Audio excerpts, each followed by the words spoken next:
High court న్యాయవాదిగా భారతదేశం అఖండ భారతదేశంగా కాశ్మీర్ నుంచి కన్యాకుమారి వరకు ఉండాలని కోరుకుండేవాళ్ళం. కానీ మీరు చేసే ప్రక్రియ వల్ల మీరే డీలిమిటేషన్ పెట్టి ఈరోజు రెండు దేశాలుగా విడిపోయే క్రమాన్ని తీసుకొస్తుంది. ఆ ఆలోచనను ప్రజల్లోకి మీరు తెస్తున్నారు.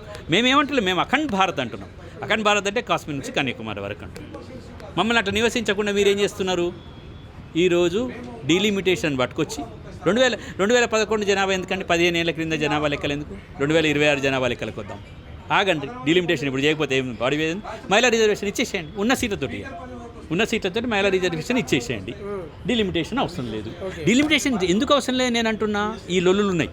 ఈ లొల్లులన్నీ స్టేట్ చేద్దాం. దక్షిణాది రాష్ట్రాలతో మాట్లాడాలి, ఉత్తరాది రాష్ట్రాలతో మాట్లాడాలి. అన్నిటిని కలుపుకొని కమిషన్ వేసేసి అన్ని ప్రజల అభిప్రాయాలు తీసుకొని చేయాలి. ఒకవేళ కనుక మీరు తొందరపడి చేస్తే దక్షిణ భారతదేశం ఒక దేశం కావాలనే అభిప్రాయం వచ్చే ఒక ప్రమాదాన్ని మీరు తెస్తున్నారు.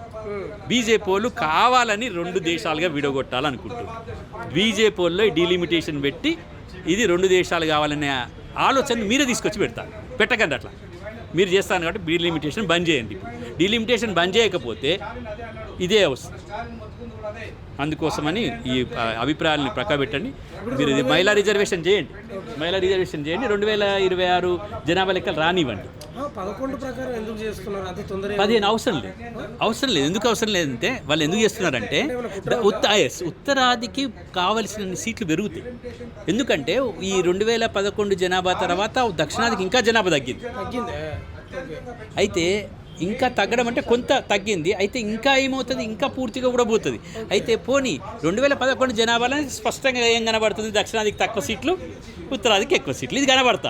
ఇది కనబడుతుంది కాబట్టి కనబడే దిశలో మనం దక్షిణాదిని తొక్కేయాలి. దక్షిణాదిని తొక్కితే ఎవడు ఊకుంటాడండి? ఏ కేరళ ఊకుంటుంది, ఏ తెలంగాణ ఊకుంటుంది, తెలంగాణ లేసి కూర్చుంటుంది, తమిళనాడు కూర్చుంటుంది, ఎవ్వరు ఊకోరు. కాబట్టి బీజేపీ ప్రయత్నం శుద్ధ దండగా. ఇంకో బీజేపీ ప్రయత్నం ఏంటిది? దక్షిణాది రాష్ట్రాలు లేకుండా మేము ఉత్తరాదిలో ఆధిపత్యాన్ని చెలాయించవచ్చు, నెక్స్ట్ ఎలక్షన్స్లో మేము ఉండాలి. ఇది నెక్స్ట్ ఎలక్షన్స్కి వాళ్ళకి ఏం కనిపిస్తుంది? దక్షిణాదిలో మాకు ఇక మేము ఎంత చేసినా, తెలంగాణలో ఎంత చేసినా రాలేము, కేరళలో ఎంత చేసినా రాలేము, ఇది తమిళనాడులో ఎంత చేసినా రాలేము. ఏం చేద్దాం? తెలంగాణకు చెందిన కేంద్ర మంత్రులు చెప్తా ఉన్నారు కదా, ఎలాంటి నష్టం జరగదు దక్షిణ భారతదేశానికి. వాళ్ళకి ఏం తెలుసు అండి? వాళ్ళు 8 మంది ఉండి మనకు బడ్జెట్లో ఏం తీసుకొచ్చిండ్రు? వాళ్ళకి ఏం తెలుసు? వాళ్ళు ఏం చేయలేదు. వాళ్ళకి ఏం తెలియదండి. కేంద్ర మంత్రులైనా వాళ్ళకు దక్షిణాది రాష్ట్రాలకు ఉన్నటువంటి ఇబ్బందులు వాళ్ళు చెప్పలేకపోతున్నారు. వాళ్ళు కేంద్ర మంత్రులు కావచ్చు. వాళ్ళకి ఏముంటుందంటే బీజేపీ వాళ్ళు కరడుగట్టిన బీజేపీ వాళ్ళకు పార్టీ ముఖ్యం ఉంటుంది. పార్టీ సిద్ధాంతాలు, ఆర్ఎస్ఎస్ అవి ముఖ్యం ఉంటాయి. ఇక్కడ ప్రజలు చచ్చిపోతావా? ఇక్కడ ప్రజలు ఏమైనా కానీ అక్కడ గుడి కట్టాలి, అక్కడ అది చేయాలి, మేము అధికారంలోకి రావాలి, అది ఉంటుంది. ఆ ఆలోచనే ఉంటుంది. ఈ మైండ్ నిండా అదే ఉంటుంది. ఇక వేరే ఉండేది వాళ్ళకు. కాబట్టి వాళ్ళు చెప్పింది మేమేం నమ్మం. వాళ్ళు చెప్పేది వాళ్ళు కేంద్ర మంత్రులు కానివ్వండి, ఇంకేమన్నా కానివ్వండి, వాళ్ళది ఒకటే ఉంటుంది. ఆర్ఎస్ఎస్, బీజేపీ అదే ఆలోచన ఉంటుంది. ఇప్పుడు దీనికి వ్యతిరేకంగా దక్షిణాది రాష్ట్రాలు ఏం చేయాలి సార్? మరి ఏం చేయాలి? విడిపోతాయండి. మేము విడిపోతామంటారు. దేశం నుంచి విడిపోతామంటారు. అరే మనం ఆంధ్ర నుంచి విడిపోలేదండి, మనం విడిపోలేదా? పోరాటం వస్తుంది. నేను అనేది ఏంటంటే ఈరోజు విడిపోకపోయినా ఆ ఆలోచన వస్తుంది, వేర్పాటువాద ఆలోచన వస్తుంది. ఇది ప్రమాదకరం అని చెప్తున్నాను నేను. అట్లా రాకుండా ఎవరు చేయాలి? వాళ్ళు చేయాలి. అట్లా రాకుండా కేంద్ర ప్రభుత్వం చేయాలి. వద్దయ్యా, మనం అందరం మనకు సీట్లు సమానంగా పెంచుకుందాం, 50% పెంచుకుందాం, మీకేం అన్యాయం చేయం అని చెప్పాలి. సార్ మీరేం దక్షిణ భారతదేశం, ఉత్తర భారతదేశం మీరు అంటున్నారు. నేను అంటలేదు. మీరు తీసుకొస్తాను అంటున్నా. నేను అంటలేదు. దక్షిణ భారతదేశం నువ్వే చెప్తున్నావు. లేదు, ఇది అఖండ భారతం. మేము కూడా అదే అంటున్నాం. నువ్వు అఖండ భారత్ అనుకుంటూనే తీరుస్తున్నావు. నువ్వు అఖండ భారత్ అనుకుంటూనే ఇటు ఒకవైపు అన్యాయం చేస్తున్నావు. మనం అందరం కలుస్తున్నాం అనుకుంటేనే ఈ నలుగురిని పక్క పెడుతున్నాం. అందరినీ కలుసుండు ఏంది, నలుగురిని పక్క పెట్టుడు ఏంది? అర్థమవుతుంది కదా? ఇప్పుడు అందరినీ కలుసుందాం అంటున్నాం, నలుగురిని పక్క పెడుతున్నాం, నలుగురికి అన్యాయం చేస్తున్నాం. డీలిమిటేషన్ ద్వారా దక్షిణాది రాష్ట్రాలకు అన్యాయం జరుగుతుంది. చాలా స్టాటిస్టికల్ రిపోర్ట్స్ చెప్తున్నాయి. అందరూ చిన్న పిల్లవాడిని కూడా అది చెప్తారు. డీలిమిటేషన్ వల్ల దక్షిణాది రాష్ట్రాలకు అన్యాయం జరుగుతుంది. సరే, ఏం జరుగుతుందో చెప్తాను. ఒక విషయం ఏం జరుగుతుందో చెప్తాను. తెలంగాణ ఏర్పాటుకు ఉమ్మడి రాష్ట్రంలో అసెంబ్లీ తీర్మానం చేయాలన్నారు. వస్తుందా అండి అసెంబ్లీ రాష్ట్రంలో తీర్మానం?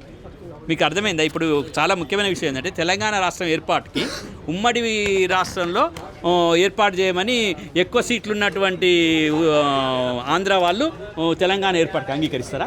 రేపు అట్లా జరుగుతుంది. దక్షిణాది సీట్లు తగ్గుతాయి, ఉత్తరాది సీట్లు పెరుగుతాయి. కాబట్టి ఉత్తరాది ప్రాతినిధ్యమే బడ్జెట్ అటే పోతుంది, అన్నీ అటే పోతాయి. దానివల్ల దక్షిణాది మొత్తం అదవుతుంది. మాట్లాడే వాళ్ళు కూడా ఉండరు కదా, ఇప్పుడు మాట్లాడే సంఖ్య తగ్గిపోతుంది కదా. ఈ సంఖ్య తగ్గిపోయినప్పుడు ఈ ప్రాంతం ఏమవుతుంది, నెగ్లిజెన్స్కి, ఒక నిర్లక్ష్యానికి గురవుతుంది. నిర్లక్ష్యానికి ఒక ప్రాంతం వివక్షతకు గురి అయినప్పుడు ఏం చేస్తారు, ఆ ప్రాంతంలో ఉన్న ప్రజలు ఏం చేస్తారు, మాకు సపరేట్ కావాలి. అది నువ్వే చెప్తాను కదా. ఇవి మేము కూడా అఖండ భారత్ని అంటున్నాం, కానీ నేను ఏమంటున్నాను, డీలిమిటేషన్ ద్వారా ఈ ప్రక్రియ మొదలవుతుందని మేము భయపడుతున్నాం.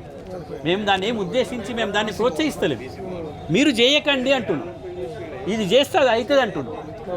ఇది డీలిమిటేషన్ చేస్తే అట్లా అవుతుంది అంటున్నాం. మరి సంపద సంగతి ఇప్పుడు భూములు పేపర్ల ప్రధాన వార్తాపత్రికలు వచ్చినాయి, భూములు కొందరి చేతుల్లో ఉన్నాయి, సంపద వస్తుందా సార్ సమానంగా? అదే ఆ సంపద కావాలన్నప్పుడు అంబేద్కర్ ఏం చెప్పిండంటే చిన్న రాష్ట్రాలు పెరగాలన్నాడు. రాష్ట్రాలను పెంచాలి, చిన్న రాష్ట్రాలు పెరగాలి. సంపద ప్రతి ఒక్కరికి, అధికారం కూడా కేంద్రీకృతమై ఏ కులం వాళ్ళకి మీరెంతనో మా వాటా అంత అనేది భారతదేశంలో ప్రతి చోట రావాలి. రాకుండా ఏం చేస్తున్నారు వీళ్ళు, మీరు ఇంతకుముందు ఉత్తరప్రదేశ్ చూసినట్లయితే దాంట్లో ఒక 4 రాష్ట్రాలు చేస్తామన్నారు. చేయండి 4 రాష్ట్రాలు, ఉత్తరప్రదేశ్ 4 రాష్ట్రాలు చేస్తారా వీళ్ళు? ఉత్తరప్రదేశ్ పోతే వీళ్ళది పోతుంది. కాబట్టి ఆయుపట్టు. కాబట్టి ఒక్క విషయం అండి, మా అధికారాన్ని మేము ఇట్లాగే ఉంచుకోవడం కొరకు వాళ్ళు చేసే ప్రక్రియ. రెండో విషయం ఏంటిది, దక్షిణాదిలో వాళ్ళ పార్టీ లేదు కాబట్టి దక్షిణాదిలో సీట్లు తగ్గించాలి.